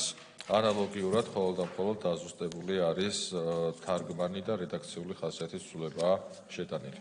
შეკითხვა შენიშვნა მოსაზრება არ არის. შემდეგ მეშვიდე მუხლი, ეს არის უცხოური პრინციპალის მიერ დასაქმებულ პირთა პასუხისმგებლობა. ანალოგიურად აქაც მხოლოდ და მხოლოდ თარგმანია გაუმჯობესებული. ისე სამწუხაროდ ვერ ვხედავთ, რომ ვინმეს თარგმანი დაეწონოს და თავიანთი ვერსიები შემოათებინოს საქართველოს პარლამენტისათვის. მიუხედავად იმისა, რომ ჩვენი კარი, როგორც წარსულშიც, ახლაც ღიაა, მაგრამ თარგმანსაც ვერ გვიწონებენ. მაგრამ ჩვენ გვაქვს ამბიცია, რომ ინგლისურიდან კარგად ვთარგმნოთ საკანონმდებლო ენის გამოყენების, მიუხედავად იმისა, რომ 1938 წელს არის მიღებული ეს კანონი და განსხვავებული ენით არის მათ შორის ჩამოყალიბებული, ჩვენ 1938 წელს მიღებულ კანონს 2025 წელს, რომელიც მოქმედებს, იმ რედაქციას ვიღებთ და სად არიან ეს ადამიანები სპეკულაციებს, რომ თავს არ ანებებდნენ ხოლმე 100 წლის წინ დაახლოებით მიღებულ კანონს, როგორ ვიღებთ თურმე საქართველოში. ბატონო, არ არის ამ შემთხვევაშიც შეკითხვები, კომენტარები, მოსაზრებები. მერვე მუხლი არის აღსრულება და ჯარიმები. მნიშვნელოვანი მუხლი. აღსრულებასა და ჯარიმებს რაც შეეხება, აქაც ანალოგიურად არაფერი განსხვავებული, არაფერი განსაკუთრებული იმ ცვლილებისგან და იმ რედაქციისგან, რომელიც მოქმედებს ამერიკის შეერთებულ შტატებში, მხოლოდ და მხოლოდ თარგმანი არის გაუმჯობესებული რიგ პუნქტებში. კი ბატონო, ბატონი გურამი ითხოვს სიტყვას, გისმენთ. მადლობა, მოგესალმებით მეგობრებო. პირველ რიგში მინდა რა თქმა უნდა მზაობა გამოთქვა ჩვენი ხალხის ძალის, საპარლამენტო ოპოზიციის პოლიტიკური ჯგუფი ხალხის ძალის თანხმობა აღნიშნულ კანონპროექტთან დაკავშირებით, ისეთ ცნობისთვის მაინც შევახსენოთ საზოგადოებას, რომ ჩვენ ეს ხალხის ძალამ 2 წლის წინ დავაინიცირეთ ორივე კანონპროექტი, გამჭვირვალობის ქართული ვარიანტი და აი ეს ახლა მფარა ერთ-ერთი მაშინაც იყო დაინიცირებული, თუმცა მაშინ ამ შემთხვევაში ქართულოცემასთან კონსულტაციების საფუძველზე მაინც გადაწყვეტილება მიღებული იქნა გამჭვირვალობის სასარგებლოდ, ქართული ვარიანტის სასარგებლოდ, თუმცა 2 წლის თავზე აღმოჩნდა, რომ გვჭირდება ნამდვილად ზუსტად ისეთი უსაფრთხოება, როგორც ჭირდება შეერთებულ შტატებს. ამას ვამტკიცებდით მაშინაც. ეხლა მუხლთან დაკავშირებით შეკითხვაც მაქვს, ასე ვთქვათ, კონსულტაციაც გვჭირდება, იმიტომ რომ საზოგადოებაში არის ასეთი კითხვები მათ შორის, რომ ჩვენ მივიღეთ გაცილებით ლოიალური და ლიბერალური კანონი, ვიდრე არის ეს კანონი გამჭვირვალობასთან დაკავშირებით, სადაც არც სისხლის სამართლის პასუხისმგებლობა, არც იურიდიული პირების დიდი ნაწილზე ფიზიკური საერთო არ ეხება და ასე შემდგომ. და აღსრულების ნაწილში ჩვენ ვიცით, რომ მცირედმა, მაგრამ მაინც იურიდიულმა პირებმა მიიღეს გადაწყვეტილება, რომ დარეგისტრირდნენ გამჭვირვალობის კანონთან დაკავშირებით, თუმცა უდიდესმა ნაწილმა ეს გადაწყვეტილება არ მიიღო. საზოგადოებას არც ის უხილავს ამ შემთხვევაში, რომ ამას რა მოყვა, თქვათ, იქ დაჯარიმება მოყვა ამას თუ არ მოყვა აღსრულების ნაწილში, ყოველ შემთხვევაში ეს დროც კი მცირეა ამ შემთხვევაში, რაც ძალაში შევიდა ეს კანონი, მაგრამ აღსრულების ნაწილი აქაც არ არის მაინდამაინც ასე ვთქვათ, ცნობილი საზოგადოებისთვის და მით უფრო აი ესეთი მკაცრი კანონის შემოღების შემდგომ, ოდესაც ფიზიკურ პირსაც ეხება, ძალიან ბევრი იურიდიულ პირს ეხება ეს კანონი და ვიმეორებ, რომ ეს აუცილებელიც არის, იმიტომ რომ სახელმწიფო უნდა გრძნობდეს მით უმეტეს დღევანდელ ფონზე, როცა მთელ მსოფლიოში დიდი სახელმწიფოებიც კი იბრძვიან თავიანთი უფლებების დასაცავად, ისეთ გამოწვევებით სავსე რეგიონში, როგორიც ჩვენია, ამაზე ჩვენ რა თქმა უნდა ვზრუნავდეთ. მაგრამ აღსრულების ნაწილში ბატონო არჩილ ხო არ გქონდათ ან მთავრობის შესაბამის წევრებთან, ან რომელიმე უწყებასთან აღსრულების ნაწილში აქ ჩვენ სანქციები ვიცით რაც არის, საკმაოდ მკაცრი სანქციებია, მაგრამ აღსრულების ნაწილში რამდენად პრაქტიკულად შესაძლებელი გახდება ეს, რომ ნამდვილად ახსულდეს, იმიტომ ჩვენ ვიცით, რომ კანონის ნომერ პირველ მიზანი არის, რომ უნდა ახსულდეს. სხვა შემთხვევაში ის მიზანს ვერ აღწევს. ამიტომ საზოგადოების ძალიან ბევრი წარმომადგენელი გვეკითხება ამას, რომ რამდენად იქნება ეს შესაძლებელი. მიესალმებიან ასეთ კანონს, იმიტომ რომ ვიმეორებ უსაფრთხოება არის დასაცავი, მაგრამ აი ახსულების ნაწილში რამდენად არის მზაობა ამ შემთხვევაში სახელმწიფო უწყებების მხრიდან ხო არ ქონდათ კონსულტაციები ამ მიმართულებით. მადლობა. გთხოვთ უპასუხოთ ბატონო არჩევ, როგორც ხედავთ, სხვა კითხვები ან შეფასებები, კომენტარები არ არის. მზაობა, მადლობა ბატონო გურამ, დიახ, რა თქმა უნდა, გქონდა კონსულტაციები და მუდმივად გავდივართ კონსულტაციებს ყველა იმ საკანონმდებლო ცვლილებასთან დაკავშირებით, რომელიც წარმოდგენილია ხოლმე საქართველოს პარლამენტში. და რაც ეხება ახსულების ნაწილს. ახსულების თქვენს კითხვაზე პასუხი, ჩემი აზრით, უკვე წერია წარმოდგენილი კანონის პროექტის მე-7 მუხლში, რომელიც გულისხმობს უცხოური პრინციპალის მიერ დასაქმებულ პირთა პასუხისმგებლობას. აქ საუბარია შესაბამისი იურიდიული პირის, ხელმძღვანელის ან მმართველის, ან იმ პირის მიმართ, რომელიც ახორციელებს ხელმძღვანელისა და მმართველის ფუნქციებს. ამ ადამიანებს აქვთ ზუსტად მიუხედავად იმისა, რომ იურიდიული პირის ხელმძღვანელები არიან, ვალდებულება, რომ დარეგისტრდნენ შესაბამისად, ან გაიარონ რეგისტრაცია და შესაბამისი ინფორმაცია მიაწოდონ უკვე ანტიკორუფციულ ბიუროს შემდგომში გამოსაქვეყნებლად და ეს ადამიანები ამ ყველაფერს თუ არ შეასრულებენ, მათზე პირდაპირ არის ჩანაწერი. თუ ხელმძღვანელისა და მმართველის ფუნქციების შემსრულებელი პირი არ შეასრულებს ამ კანონით გათვალისწინებულ მოთხოვნებს, გამოიწვევს საქართველოს კანონმდებლობით დადგენილ პასუხისმგებლობას.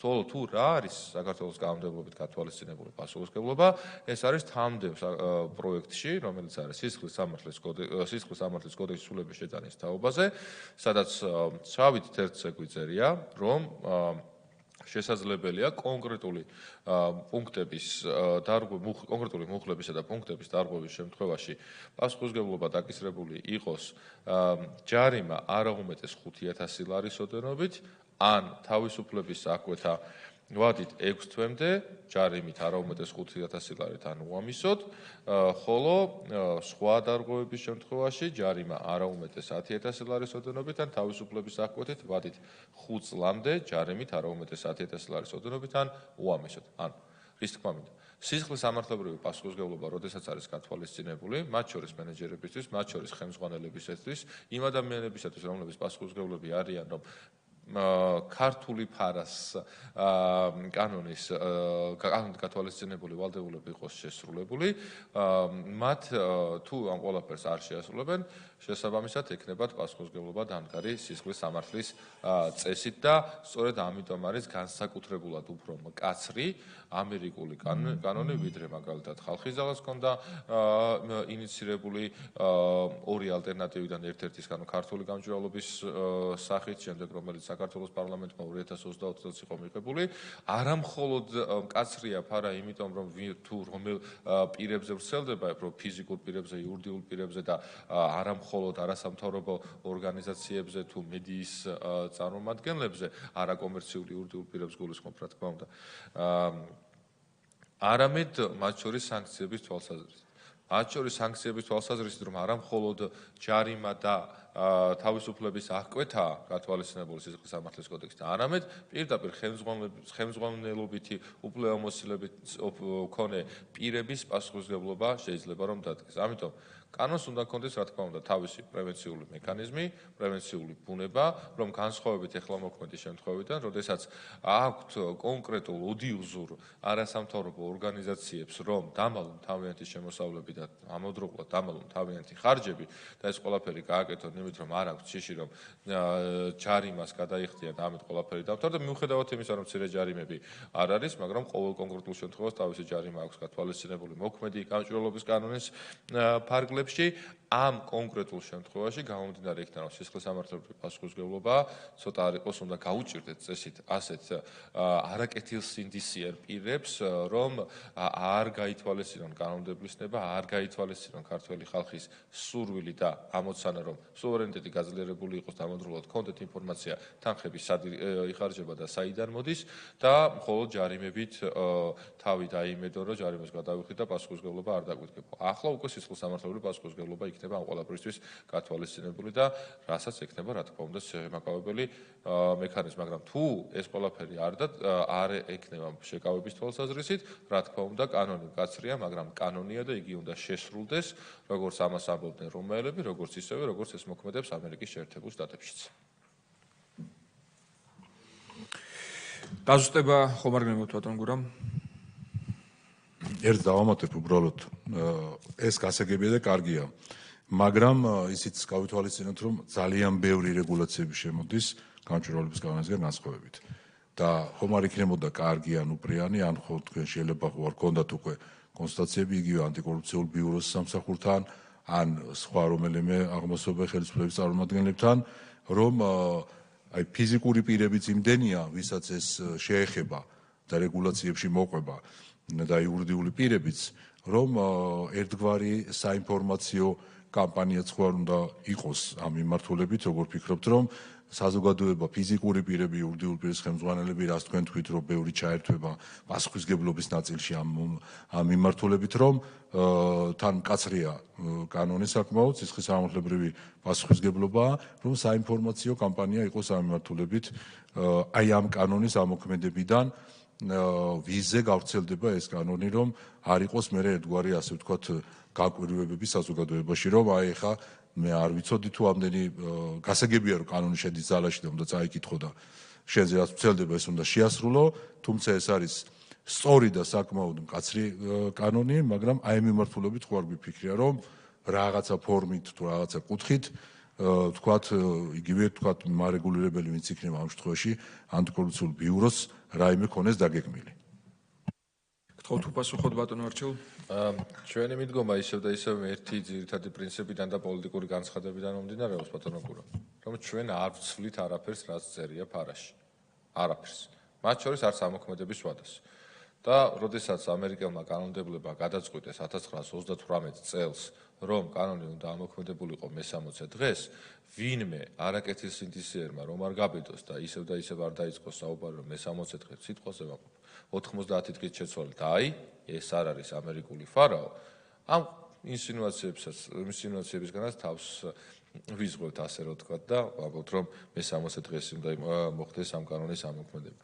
ერთი საკითხია რომ სულ რომ პირნათელები ვიყოთ პირველი მოსმენის ფარგლებში, რა თქმა უნდა გავაჟღერეთ და თქვენს კოლეგებო დაუჭირეთ ამ ინიციატივას მხარი, როგორც კომიტეტის ხდომაზე, ასევე პლენარული ხდომის ფარგლებში, რომ ჩვენ მაგალითად კანონ პროექტში აღარა გვაქვს კონგრესის ბიბლიოთეკა განსაზღვრული, მაგალითად არ გვაქვს ჩვენ ფოსტა, სადაც ამერიკის შეერთებულ შტატებში კონკრეტული ბეჭდვითი ორგანიზაციები რეგისტრირდებიან და ეს ყველაფერი წავშალეთ. გავრისკეთ იმედია, რომ ამ ყველაფერს არ ჩაგვითვლიან გადახვევას ამერიკული კანონისგან. ეს ლირიული გადახვევის საკითხი, მაგრამ რა თქმა უნდა, უმნიშვნელოვანესია, რომ როდესაც კანონი მკაცრია, ყველას ვინც კი ჩავარდება და ვინც კი გავრცელდება ამ კანონის მოქმედება, სრულად იყოს მზად იმისათვის, რომ კანონი გათვალისწინებულ რეგულაციებში უნდა მოხვდნენ და დიახ, ჩვენი მიზანიც ეს არის, რომ არაფერი განსაკუთრებული და განსხვავებული არ ხდება. ჩვენი მიზანი არ არის, რომ ვინმეს რაიმე სახით პასუხისმგებლობა დაეკისროს. პირიქით, თუ ადამიანები მიიჩნევენ თავს, რომ კანონს არ ღვევენ, მათ შეუძლიათ მიმართონ ანტიკორუფციულ ბიუროს 60 დღის განმავლობაში, თუნდაც მაგალითად ეხლაც რომ ამოქმედების შემდეგაც მთელი რიგი საკითხები იქნება გადასაწყვეტი, რა თქმა უნდა, და ამ ფარგლებში გაიარონ თუნდაც კონსულტაცია და ამავდროულად მიმართონ თავის დაზღვევის მიზნითაც კი, რომ წარადგინონ ინფორმაცია მის თაობაზე ხომ არ ვრცელდება მათზე კანონი და როგორც ქართული გამჭვირვალობის კანონის შემთხვევაში იყო მოქმედ რედაქციაში, თუ მათზე ისინი მიიჩნევენ და აქვთ ასე ვთქვათ განსაზღვრული რომ მათზე უნდა გავრცელდეს კანონი, მაგრამ რეალურად აღმოჩნდება რომ დოკუმენტების ნახვის შემდეგ რა ვრცელდება, რა თქმა უნდა არ გავრცელდება და პასუხისმგებლობა არ დაუდგებათ მათ წარდგენილი ან წარუდგენელი ინფორმაციის, არასწორი ინფორმაციის წარდგენის შემთხვევაში. გმადლობთ, განვაგრძოთ განხილვა. მე-9 მუხლი ეს არის ანტიკორუფციული ბიუროს ასე ვთქვათ კომპეტენციებზე, წესები, რეგულაციები. ანალოგიურად ბატონო თორნიკე, მხოლოდ და მხოლოდ ტექნიკური ხასიათის ცვლილება არის პუნქტუაციასთან დაკავშირებული. კი ბატონო, შეკითხვები არ არის. მე-10 მუხლი. აქაც ანალოგიური ხასიათის ცვლილებაა შესული. მეორე მუხლთან დაკავშირებით ცვლილების გარეშე. კი ბატონო, და ასევე ამავე პაკეტში შემავალი საქართველოს სისხლის სამართლის კოდექსის ცვლილების შეტანის შესახებ კანონის პროექტი. პირველი მუხლი. აქ გვაქვს ცვლილებები ბატონო თორნიკე და თქვენის ნებართვით საზოგადოებასაც კომიტეტის წევრებსაც გავაცნობთ. გამომდინარე იქიდან, რომ ჩვენი საკანონმდებლო სივრცე სისხლის სამართლებრივი პასუხისმგებლობების საკითხს ითვალისწინებს მხოლოდ და მხოლოდ სისხლის სამართლის კოდექსში, ამიტომ ის ჯარიმები და ის თავისუფლების აღკვეთის ვადები, რომელიც გათვალისწინებულია უცხოური აგენტების რეგისტრაციის აქტის შესახებ საქართველოს კანონის პროექტში, ანალოგიურად მისი ინტეგრირება ხდება საქართველოს სისხლის სამართლის კოდექსშიც. განსხვავებული იქნება, ეს არ გავს სხვა ცვლილებებს. აქამდე ასეთი შემთხვევა ნაკლებად ყოფილა კანონში, სადაც მაგალითად ჯარიმებთან დაკავშირებულია, ან პატიმრობასთან დაკავშირებული ამ ფორმით, მაგრამ ისევ და ისევ რაც მოქმედებს ამერიკის შეერთებულ შტატებში, ზუსტად ანალოგიური იქნება გაწერილი საქართველოს კანონმდებლობაშიც. და ამ საკითხთან დაკავშირებით ბატონი გურამის კითხვის პასუხად უკვე მოგახსენეთ პასუხისმგებლობების ოდენობებთან დაკავშირებით, ეს არის ჯარიმა არაუმეტეს 5,000 ლარით, ან თავისუფლების აღკვეთა ვადით 6 თვემდე, ჯარიმით არაუმეტეს 5,000 ლარის ოდენობით, ან უამისოდ, ეს იქნება 355 სეკუნდა მუხლის სახით, მუხლის პირველი პუნქტის სახით ჩამოყალიბებული, ხოლო გარდა პირველი ნაწილით გათვალისწინებული შემთხვევებისა, უცხოური აგენტების რეგისტრაციის აქტის შესახებ საქართველოს კანონით გათვალისწინებული ვალდებულების შეუსრულება ან არაჯეროვანი შესრულება გამოიწვევს დაჯარიმება 10,000 ლარის ოდენობით ან თავისუფლების აღკვეთას ვადით 5 წლამდე ჯარიმით არაუმეტეს 10,000 ლარის ოდენობით ან უამისოდ. ამ უხლით გათვალისწინებული ქმედებისთვის იურიდიული პირი დაიჭრება მხოლოდ და მხოლოდ ჯარიმით, მაგრამ ისევ და ისევ რომ ხელმძღვანელ პირებთან დაკავშირებით უკვე მოგახსენეთ, რომ ისინიც არიან ვალდებულები, შესაბამისად მათი პასუხისმგებლობის საკითხიც იქნება განსაზღვრული. რაც შეეხება მუხ 2-ს, უცრავად კითხვები ხო არ არის პირველ მუხთან დაკავშირებით? კითხვა შენიშნა მოსაზრება არ არის. კი ბატონო, მეორე მუხლი. აი, ბატონ თენგიზ. სამართლის კოდექსში, ხო? დიახ. აღარ ვერ გავიხსენეთ ახლა საუბრობდით. 6 თვემდეში მინიმალური რა არის? 6 თვემდე განსაზღვრულია საპროცესო კოდექსით. თუ სწორად მახსოვს, სისხლის სამართლის კოდექსით არის. თარიღს ნახავ ჩავხედავ. 1 წლამდე როცა არის, მაგალითად იქ მინიმალური 6 თვეა, ხო? თუ არ ვწდები. კი ბატონო. ანუ 4 თვეს ვერ მიუჩი, ხო? და 3 თვეს 1 წლამდე როცა წერია. ზოგადად 6 თვემდეში რა არის მინიმალური? ეს ზუსტად იგივე ვერსია, რომელიც ამერიკაში მოქმედებს და ასეთია ამერიკის შეერთებულ შტატებში მიღებული გადაწყვეტილება და ჩვენი კოდექსის სხვა პრინციპით არის სხვა საკითხებიც არის, კი სხვა პრინციპიც არის აქ გათვალისწინებული, რომელიც ახლობლად არის შემოთავაზებული. 6 თვემდეში 3 დღეც არის? ეს უკვე სასამართლოს გადასაწყვეტი იქნება ბატონო. არა, დისკრეცია სასამართლოსია, მაგრამ შემიძლია ვივარაუდო, რომ მინიმუმ შეგვიძლია ამ საკითხზე დამატებით ვიმსჯელოთ. ხო, იმიტომ რომ ეს კი ამერიკელებს შეიძლება ეს აქვს, მაგრამ იქ სისხლის სამართალი სხვა პრინციპით არის.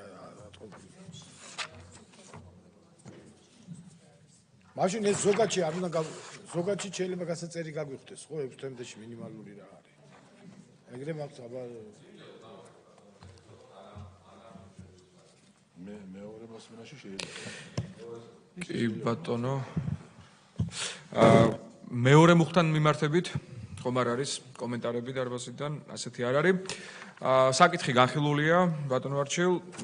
ჩვენ გვაქვს კიდევ ერთი საკითხი დღის წესრიგით, რომელზეც მომხსენებელი ასევე თქვენ ბრძანდებით, ეს არის საქართველოს პარლამენტის წევრების არჩილ გორდულაძის, თორნიკე ჭეიშვილის, დავით მათიკაშვილის, თენგ შარმანაშვილის, გურამ მაჭარაშვილის, ალექსანდრე ტაპატაძის, რატი იონათამიშვილის, აულდა გუდუშაურის მიერ საკანონმდებლო ინიციატივის წესით წარმოდგენილი საქართველოს სისხლის სამართლის კოდექსის ცვლილების შეტანის შესახებ და საკანონმდებლო ცვლილების პაკეტში შემავალი სხვა კანონპროექტები, ეს არის ანტინარკოტიკული, ასე ვთქვათ, რეფორმა. პირველი მოსმენით გთხოვთ ბატონო არჩილ, თქვენ ბრძანდებით მოხსენებელი კიდევ ერთხელ. მადლობა ბატონო თორნიკე. რა თქმა უნდა, ყველასთვის ცნობილია რომ უდიდეს გამოწვევას წარმოადგენს ნარკოტიკების გასაღება, ნარკოტიკების გაყიდვა და ზოგადად პრობლემა, რომელსაც ნარკოდამოკიდებულება ქვია და ამ ყველაფერს ებრძვის არა მხოლოდ საქართველო, არამედ ეს არის უდიდესი პრობლემა სხვა ყველა ცივილიზებული ქვეყნისათვის. სამწუხაროდ არაერთხელ გახდა მათ შორის ჩვენი ქვეყანაც და სხვა ქვეყნებიც, განსაკუთრებით ჩვენს ქვეყანაზე შეგვტივაგული იმ ფსევდოლიბერალური თავსმოხვეული კამპანიებისა და აქცენტებისა, რომლებიც მათ შორის ნარკოტიკების მოხმარებასაც კი ახალისებდნენ და თითქოს განსხვავებული ტრენდი უნდა შეექმნათ, რომ ნარკოტიკის მოხმარება არ წარმოადგენს რაიმე განსაკუთრებულს, პირიქით ეს არის ადამიანის განვითარების და თვითგამორკვევის ერთ-ერთი საშუალება და შეუძლიათ რომ თავისუფლად მოიხმარონ ნარკოტიკები და პირიქით ხშირ შემთხვევაში წახალისებულიც კი იყო ხოლმე როგორც უფრო ალბათ სწორი სიტყვა არ ვიცი როგორ შეიძლება ვიხმაროთ ალბათ უფრო მოდური ამ ყველაფრის საწინააღმდეგოდ ასევე იმისათვის რომ ჩვენ თავარი წყაროს გასაღებას და გაყიდვას ვებრძოლოთ გთავაზობთ კოლეგებო რომ ცვლილებები შევიტანოთ სისხლის სამართლის კოდექსში თანმდევ კანონპროექტებში რომელიც იქნება ერთი ნაწილი იმ დიდი ბრძოლისა რომელიც ნარკოტიკების წინააღმდეგ აქვს გამოცხადებული სახელმწიფოს და ჩვენ ვიცით რომ სამართალდამცავი უწყებები აქტიურად მუშაობენ ამ უბედურების წინააღმდეგ საბრძოლველად და ალბათ თუ არ გადის რომ ინფორმაცია არ გავრცელდეს, სადაც საუბარია, რომ დაკავებულები არიან ნარკოტიკების გამსაღებლები, ნარკოტიკების გამყიდველები და ზოგადად რეალიზატორები და აქ არ არის ერთეულ ადამიანებზე საუბარი, იმისათვის რომ კანონმა იკანონოს და რა თქმა უნდა პირველ რიგში ერთი მხრივ რომ პრევენციული მექანიზმი იქონდეს და მეორე მხრივ ადამიანები, რომლებიც სიკვდილს ყიდიან და სხვისი უბედურებით საკუთარი კეთილდღეობის აწყობა რომ უნდათ ამ ადამიანების, ანუ ნარკოტიკების გამყიდველების მიმართ კანონმდებელი იყოს უმკაცრესი.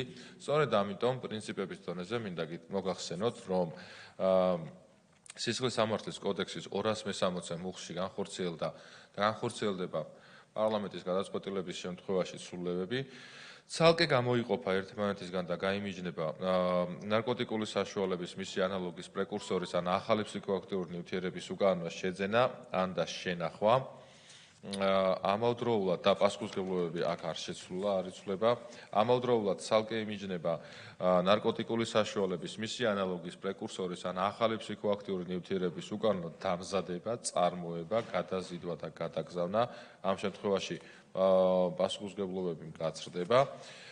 ცალკე მოგეხსენებათ უკვე დღეს მოქმედი სისხლის სამართლის კოდექსის რედაქცია გულისხმობს სხვადასხვა ნარკოტიკული საშუალების თუ ფსიქოტროპული თუ ფსიქოაქტიური ნივთიერების გასაღების სხვადასხვა მუხლებში გაწერა, სხვადასხვა მუხლებით არის გათვალისწინებული პასუხისმგებლობები.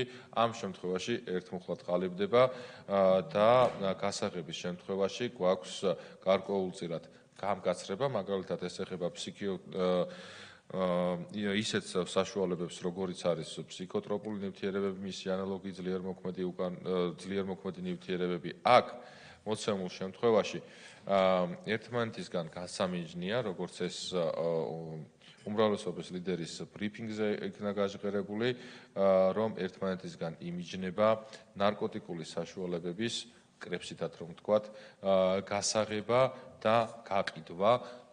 ყველასათვის ცნობილია თუ როგორ თუნდაც უნივერსიტეტის პირველი მეორე კურსის ფარგლებშიც გასაღება ისწავლება რომ გასაღება თავის თავში მოიცავს როგორც უსასყიდლოდ ნარკოტიკული საშუალების გადაცემას და ამავდროულად სასყიდლიან გადაცემასაც იმისათვის რომ გაიმიჯნოს ერთი მხრივ ერთი ნარკოტიკის და ნარკოდამოკიდებულის მიერ მეორე ნარკოდამოკიდებულისათვის კონკრეტული დიდი ოდენობით თუ განსაკუთრებით დიდი ოდენობით ნარკოტიკის გადაცემა და არამატერიალური სარგებლის მიღების მიზნით, ხოლო მეორე მხრივ ადამიანები, რომლებიც ვაჭრობენ, რომლებიც ფულს იღებენ ამ ყველაფერში, მათი პასუხისმგებლობები, ამიტომ ცალკე გაიმიჯნება და მუხლი ჩამოყალიბდება იმგვარად 260 ტერცი ამუხლი, რომ ნივთიერებების გაყიდვა გახდება კონკრეტულად გამოყოფილად დასჯადი.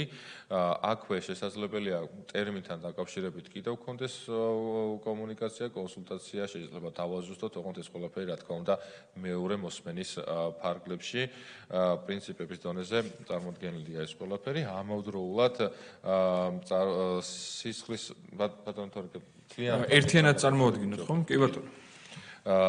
პაკეტში თანდართულია სისხლის სამართლის საპროცესო კოდექსში ცვლილებები, რომლის მიხედვითაც ნარკოდანაშაულზე ფარულ საგამოძიებო მოქმედებაში ან ოპერატიულ სამძებრო საქმიანობაში მონაწილე პირის პირადი უსაფრთხოების დაცვის მიზნით შესაძლებელია რომ სასამართლო სხდომა იყოს დახურული.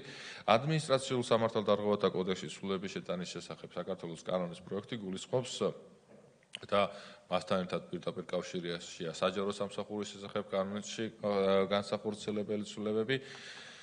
გულისხმობს ნარკომომხმარებლისათვის იმის პასუხისმგებლობის სახით მათ შორის განსაზღვრას საჯარო სამსახურებში დასაქმების შეზღუდვას, პედაგოგიური საქმიანობის აკრძალვას, იარაღთან დაკავშირებული უფლებების შეზღუდვას 5 წლის ვადით, ხოლო ავტოსატრანსპორტო და არა მხოლოდ ავტოსატრანსპორტო ნებისმიერი სატრანსპორტო საშუალების მართვის მოწმების ჩამორთმევას 3 წლის განმავლობაში და რა აქვს ამ ყველაფერს მიზანი? ამ ყველაფრის მიზანია, რომ ის ახალგაზრდები, რომლებიც ეხლა შესაძლებელია რომ სტუნების წინაშე იდგნენ და ჰქონდეთ თქვათ ან გამიზნული, ან სტუნება იმისა, რომ მოიხმარონ ნარკოტიკები, კარგად დაფიქრდნენ, რომ ნარკოტიკის მოხმარების შემთხვევაში არა მხოლოდ საკუთარ სხეულს და საკუთარ ჯანმრთელობას ანგრევენ, არა მხოლოდ მათ მეგობრებთან, ოჯახის წევრებთან, ნათესავებთან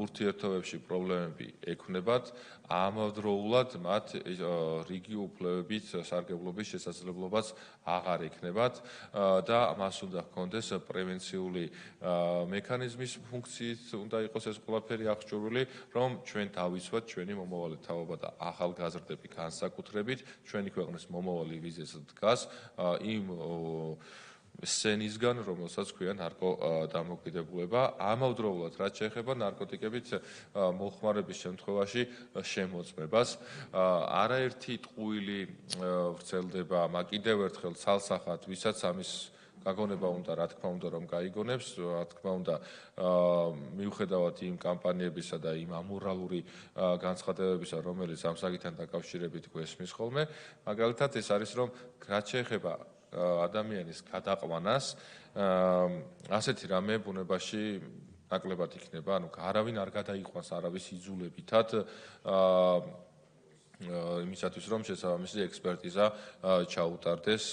არა, თუ ორი შეთავაზება, ორი შესაძლებლობა იქნება ადამიანს იმ შემთხვევაში, თუ მისი გარეგნული ან და ქცევითი მახასიათებლები ქმნის საკმარის საფუძველს ვარაუდისთვის, რომ პირი იმყოფება ნარკოტიკული საშუალების ზემოქმედების ქვეშ. ერთი ეს შესაძლებლობაა, რომ სამართალდამცავი ორგანოს წარმომადგენელთან ერთად გადავიდეს შესაბამის ექსპერტიზის ბიუროში, ჩაიტაროს ექსპერტიზა და თუ უარყოფითი იქნება, რა თქმა უნდა, მასაც პასუხისმგებლობა არ დაეკისრება ყველაფერზე, მაგრამ ისევ და ისევ ამ ადამიანის ინტერესებიდან გამომდინარე, თუ ეს ადამიანი თulis რომ მისთვის უმჯობესია რომ თვითონ ჩაიტაროს, თავისი ხარჯით ჩაიტაროს გამოკვლევა, ამისათვის მას მიეცემა შესაბამისი დრო, წარმოდგენილია კანონპროექტში 8 საათი, 8 საათის განმავლობაში აიღოს შესაბამისი ტესტი და თუ ტესტის შედეგები 24 საათის განმავლობაში მიიტანოს პოლიციაში, სამართალდამცავ უწყებაში, ამისთვის პოლიციელი გასცემს, რა თქმა უნდა, შესაბამის მიმართვას ამ მექანიზმთან დაკავშირებით, რა თქმა უნდა, ჩვენ შეგვიძლია რომ კიდევ დამატებით ვიმსჯელოთ კონკრეტულად პროცედურასთან, კონკრეტულად ვადებთან დაკავშირებით, მაგრამ პრინციპი იმისა, რომ არსებობს შესაძლებლობა ან ნებით და ორივე შემთხვევაში ნებით, რა თქმა უნდა, მაგრამ ან პოლიციის და დახმარებით, ან საკუთარი შესაძლებლობით ადამიანმა ჩაიტაროს ასეთი ტესტირება, რა თქმა უნდა, შენარჩუნებული იქნება და კიდევ ერთი არის, რომ რა თქმა უნდა, ეხლა ჰეროინთან, კოკაინთან და მარიხუანასთან და მცენარე კანაფთან, კანაფის მოხმარებასთან დაკავშირებული რეგულაციები რომ ერთი და იგივე არ იქნება, ამას საუბარიც არ უნდა, ისევ და ისევ გასათვალისწინებელია, რა თქმა უნდა, საკონსტიტუციო სასამართლოს გადაწყვეტილებები, რომელიც არაერთი იქნა მიღებული, მე თავს შევიკავებ, არ შევალ ამ გადაწყვეტილებების განხილვის სიღრმეებში, მიუხედავად იმისა, რა აზრი შეიძლება მქონდეს ამ საკითხთან დაკავშირებით, ამავდროულად, რა თქმა უნდა, მოცემულობა ამ კუთხით ნაკლებად არის შესრულდა და თავი დაანებონ სპეკულაციებს განსაკუთრებით ნაც ტელევიზიებმა,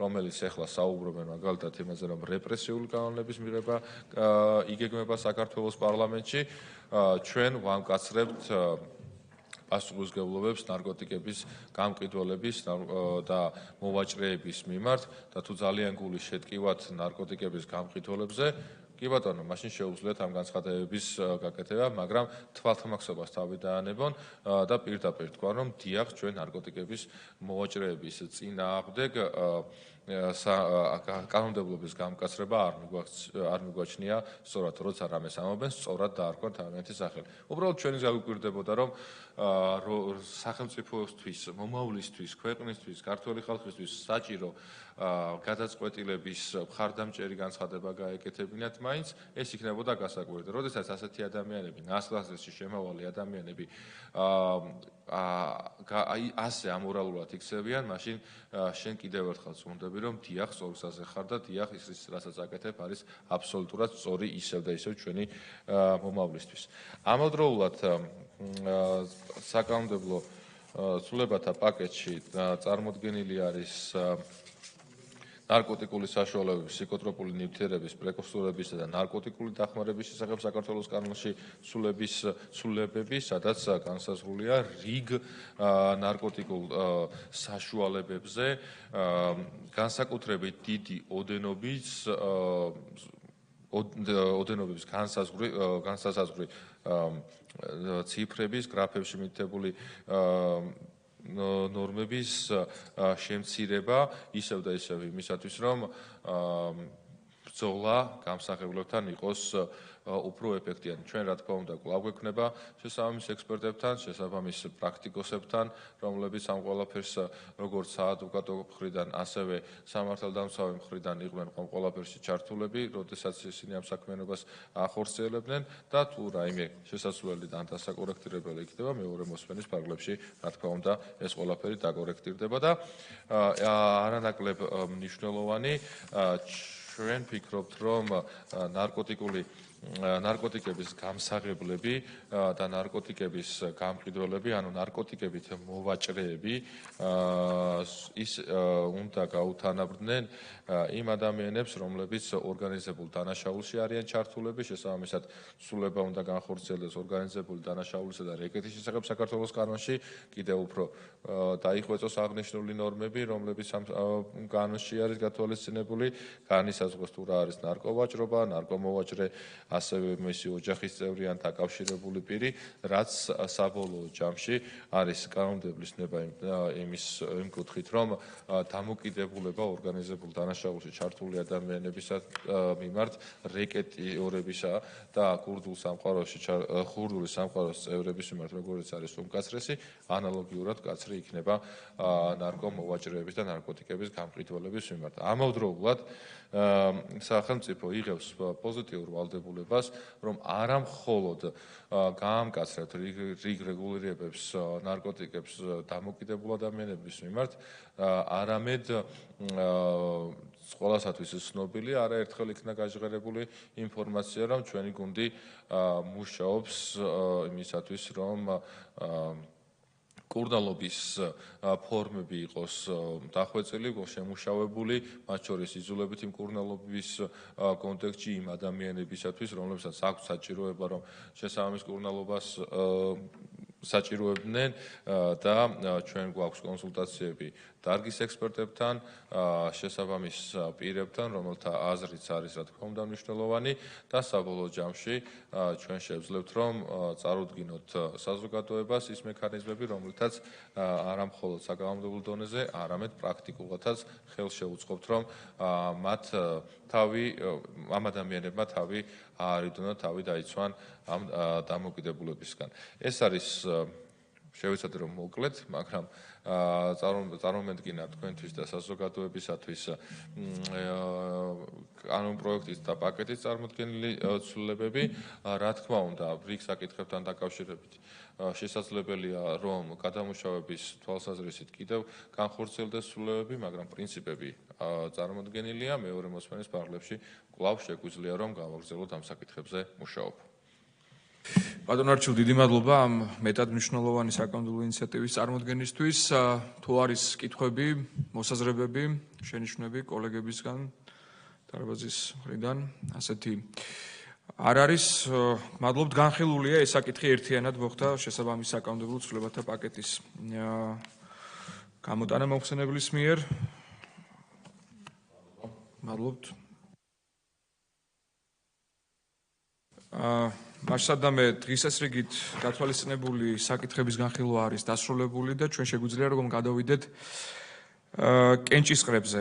ესე იგი, პირველი საკითხი გახლდათ საქართველოს პარლამენტის წევრთა საკანონმდებლო ინიციატივა სისხლის სამართლის კოდექსში ცვლილების შეტანის შესახებ. ეს არის განმარტავ სამშობლოს ღალატის თაობაზე მუხლი. დავაყენოთ კენჭისყრაზე, ვინ არის მომხრე? წინააღმდეგი არავინ არ არის, საკითხი გადაწყვეტილია, მხარდაჭერილია. შემდეგ მომდევნო ინიციატივა, ეს არის საქართველოს პარლამენტის წევრთა ასევე საკანონმდებლო ინიციატივა კორუფციის წინააღმდეგ ბრძოლის შესახებ საქართველოს კანონის ცვლილების შეტანის თაობაზე და საკანონმდებლო ცვლილებების პაკეტში შემავალი სხვა კანონპროექტები. ეს არის საჯარო სამსახურში ალტერნატიული შემოსავლების და სარგებლის მიღებასთან დაკავშირებული საკითხი. ვინ არის მომხრე? წინააღმდეგი არავინ არ არის, საკითხი მხარდაჭერილია მეორე მოსმენით. შემდეგ საქართველოს პარლამენტის წევრთა საკანონმდებლო ინიციატივის წესით წარმოდგენილი კანონის პროექტი საჯარო სამსახურის შესახებ საქართველოს კანონის ცვლილების შეტანის თაობაზე და საკანონმდებლო ცვლილებების პაკეტში შემავალი სხვა კანონპროექტები. აქ საუბარი არის სიპების ხელმძღვანელების სამართლებრივ სტატუსზე, მათი დანიშვნა გათავისუფლების წესზე. დავაყენოთ კენჭისყრაზე, ვინ არის მომხრე?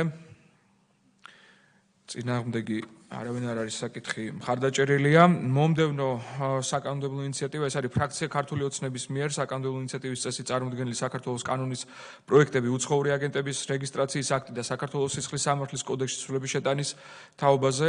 მეორე მოსმენით იქნა განხილული, ვინ არის მომხრე? წინააღმდეგი არავინ არ არის, საკითხი მხარდაჭერილი არის. შემდეგ საქართველოს პარლამენტის წევრთა საკანონმდებლო ინიციატივის წესით ასევე საქართველოს ადმინისტრაციულ სამართალდარღვევათა კოდექსში ცვლილების შეტანის შესახებ საქართველოს კანონის ცვლილების შეტანის თაობაზე კანონპროექტი. ეს არის ადმინისტრაციულ სამართალდარღვევათა კოდექსში, ანუ საკონსტიტუციო სასამართლოს გადაწყვეტილების აღსრულების თაობაზე შესაბამის ინიციატივა. ვინ არის მომხრე? წინააღმდეგი არავინ არ არის, საკითხი მხარდაჭერილია. მომდევნო საკითხი გახლავთ საქართველოს მთავრობის მიერ საკანონმდებლო ინიციატივის წესით წარმოდგენილი საქართველოს კანონის პროექტი იარაღის შესახებ საქართველოს კანონის ცვლილების შეტანის თაობაზე საქართველოს კანონის ცვლილების შეტანის შესახებ და საკანონმდებლო ცვლილების პაკეტში შემავალი სხვა კანონპროექტები. ვინ არის მომხრე? წინააღმდეგი არავინ არ არის, საკითხი მხარდაჭერილია. და ბოლო საკითხი, ეს არის საქართველოს პარლამენტის წევრთა საკანონმდებლო ინიციატივის წესით წარმოდგენილი საქართველოს სისხლის სამართლის კოდექსში ცვლილების შეტანის შესახებ და საკანონმდებლო ცვლილებების პაკეტში შემავალი სხვა კანონპროექტები. ეს არის ანტინარკოტიკული რეფორმის ცვლილებათა პაკეტი. პირველი მოსმენით რომ გავიტანოთ კენჭისყრაზე, ვინ არის მომხრე? წინააღმდეგი არავინ არ არის, საკითხი მხარდაჭერილია. ამით დღისასრიგით გათვალისწინებული საკითხები ამოიწურა, კომიტეტის ხდომა შეგვიძლია დახურულად გამოვაცხადოთ. გმადლობთ.